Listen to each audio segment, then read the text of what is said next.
Imagine this. You walk into a hair salon in an English-speaking country. The stylist smiles at you and says, "So, what are we doing today?" And your mind goes completely blank. You know what you want, you just do not know how to say it in English. That moment of silence is uncomfortable, right? Well, not anymore. Welcome to Next Level English, the podcast that takes your English from everyday to exceptional. I am your host, Maya, and today we're stepping inside the hair salon together. And I am Tom, and I have to say, Maya, this episode is one I personally needed a long time ago. I once went to a salon and just pointed at a random photo on the wall because I had no idea what to say. We have all been there, Tom. We have all been there. But by the end of this episode, you will walk into any hair salon, speak with full confidence, ask exactly for what you want, and understand everything the stylist says to you. We are covering real vocabulary, real chunks, and real sentences that native speakers actually use. So let us get into it. Before we dive in, just a quick reminder to our listeners. This is Next Level English.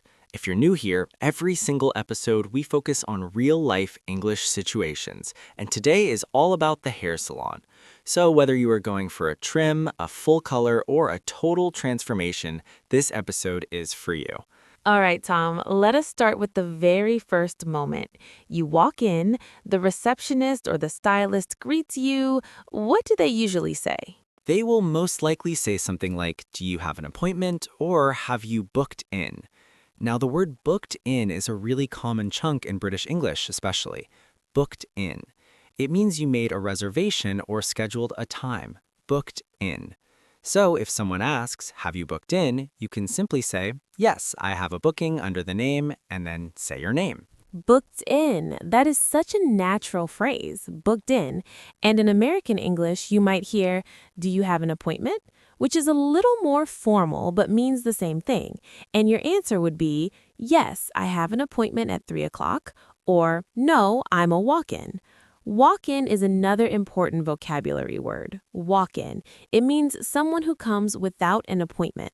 Walk-in. So we have two important things already. Booked in and walk-in. Booked in means you have a scheduled appointment. Walk-in means you arrived without one. And most salons accept both, so do not be shy to just walk in and ask. Now, once you're seated and the stylist comes to you, the most important question you will hear is, "What are we doing today?" Or, "What would you like done today?" And this is your moment. This is where you need the right vocabulary to describe what you want. Yes, and this is exactly where a lot of English learners freeze up. So let's go through the most useful words and chunks step by step. The first one is trim, a trim. If you want to keep your length but just remove the dry or split ends, you say, "I would just like a trim, please." A trim.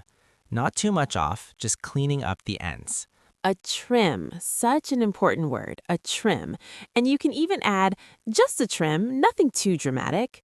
That phrase, "nothing too dramatic," is something native speakers say all the time at a salon.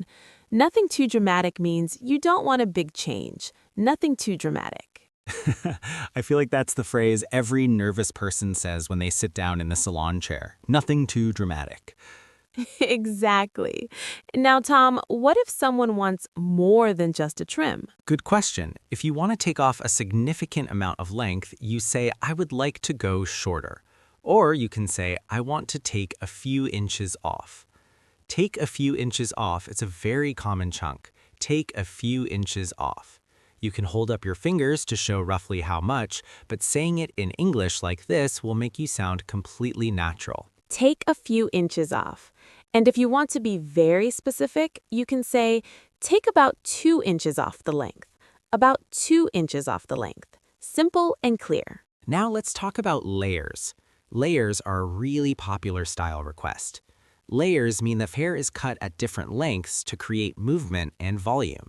To ask for this, you say, "Can you add some layers?" or "I would like layers throughout." Layers throughout means the layers go through the whole hair, not just at the ends. layers throughout. And if you already have layers and want to refresh them, you say, can you just reshape the layers? Reshape the layers. Reshape. It means to recut them so they look fresh and defined again. Reshape the layers. Another really useful one is the word thinning. If your hair feels very heavy or thick and you want to reduce the volume without losing the length, you say, can you thin it out a little? Thin it out. Or the stylist might ask you, would you like me to thin it out? Thin it out means to use thinning scissors or a razor to reduce the weight of the hair. Thin it out. Thin it out. And on the topic of texture, you might also hear the word texturize. To texturize the hair means to add texture and movement. The stylist might say, I'll texturize the ends to give it some movement. Texturize the ends. Texturize. Now, let's move on to talking about the fringe or bangs. In British English, it's called a fringe. In American English, it's called bangs. Both mean a section of hair that falls over your forehead. So you might say, can you trim my fringe? Or in American English, can you trim my bangs? Trim my fringe. Trim my bangs. And if you want to grow them out, you say, I'm sun-kissed look. So beautiful. And if you want to go lighter overall, not just with highlights, you say, I would like to go a shade or two lighter. A shade or two lighter. Shade means a degree of color. A shade lighter, a shade darker. A shade or two lighter. And if you are touching up your roots, you say, I need a root touch-up. Roots are the new hair growing near the scalp. When the color grows out and you can see a different color near the scalp, those are your roots. Root touch-up means recoloring those roots to match the rest of your hair. Root touch-up. Very important phrase. Root touch-up.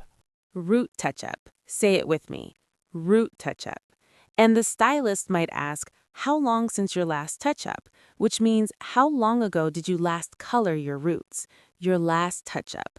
Touch-up simply means a small correction or refresh to something. Touch-up. Now, Maya, let us talk about what happens during the wash and the treatment part of the visit. Yes. When you sit at the basin and they wash your hair, they will often ask, is the temperature okay? Or is that too hot? Just say, that is perfect, thank you. Or a little cooler, please. A little cooler. Or a little warmer, please. A little warmer. Simple phrases, but very important for your comfort. And they might offer you a treatment. A treatment, or a conditioning treatment, is a deep moisturizing product left on the hair for a few minutes. The stylist might say, would you like a deep conditioning treatment today? You can say, yes, please, or no, thank you, just the regular conditioner is fine. Regular conditioner is fine. Very easy sentence.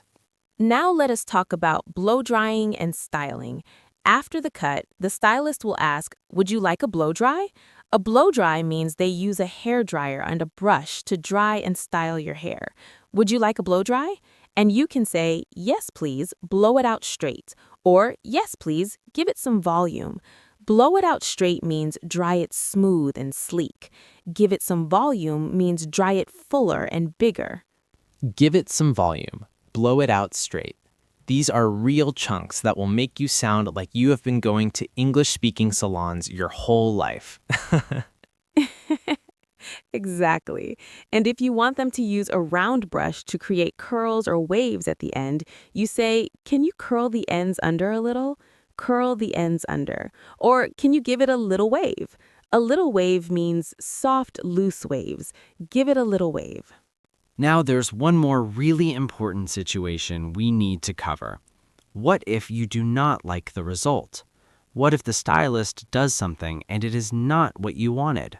This is actually a situation many people avoid talking about because it feels awkward. But in English, there are very polite ways to express this. You can say, I think it might be a little too short. Could you check the other side? Too short, and could you check? You're being polite but clear. Or you can say, I was hoping for it to be a little longer on the sides. I was hoping for. That phrase, I was hoping for, softens what you're saying. It does not sound like a complaint. It sounds like you're just clarifying what you had in mind. I was hoping for it to be a little longer. I was hoping for. Such a useful chunk for so many situations. I was hoping for. And another one is, it's not quite what I had in mind. Not quite what I had in mind. This is very polite English. Not quite what I had in mind. It means it's close, but not exactly right. Not quite what I had in mind. A very natural and soft way to express dissatisfaction without being rude. Not quite what I had in mind. Now, let's wrap up with checking out and paying. After everything is done, the receptionist will usually say, "How would you like to pay?" You can say, "By card, please," or "Cash, please." Very simple. And they will often ask, would you like to book your next appointment? Your next appointment. And you can say, yes, in about 6 weeks. Or, I will call to book. Thank you. I will call to book. Book is used as a verb here. To book means to make a reservation. I will call to book. And don't forget to tip if you're in a country where that's the custom. In the United States especially, tipping your stylist is very common. You can simply say, "And a $10 tip on the card, please." And a tip on the card. Easy. Probably one of the most useful sentences in this whole episode. Possibly. All right, let's do a quick recap of all the most important vocabulary and chunks from today so our listeners can really lock these in. A trim means just a small cut to clean up the ends. Take a few inches off means remove a significant amount of length. Thin it out means reduce the weight and volume of the hair. Layers throughout means layers cut all through the hair. Nothing too dramatic means no big change. Root touch-up means recoloring the roots of dyed hair. Highlights are lighter streaks of color. A sun-kissed look means naturally light, beachy color. Blow it out street means blow dry the hair smooth. Give it some volume means blow dry the hair fuller. And the two amazing chunks for polite communication. I was hoping for it to be a little different. And it's not quite what I had in mind. Polite, clear, and completely natural English. I was hoping for. Not quite what I had in mind. Those two phrases honestly work in so many situations beyond the salon. Use them at a restaurant. Use them with a tailor. Use them whenever something is not quite right and you want to express it gently. I was hoping for. Not quite what I had in mind. That's the power of learning English in context. You pick up language that travels with you across many different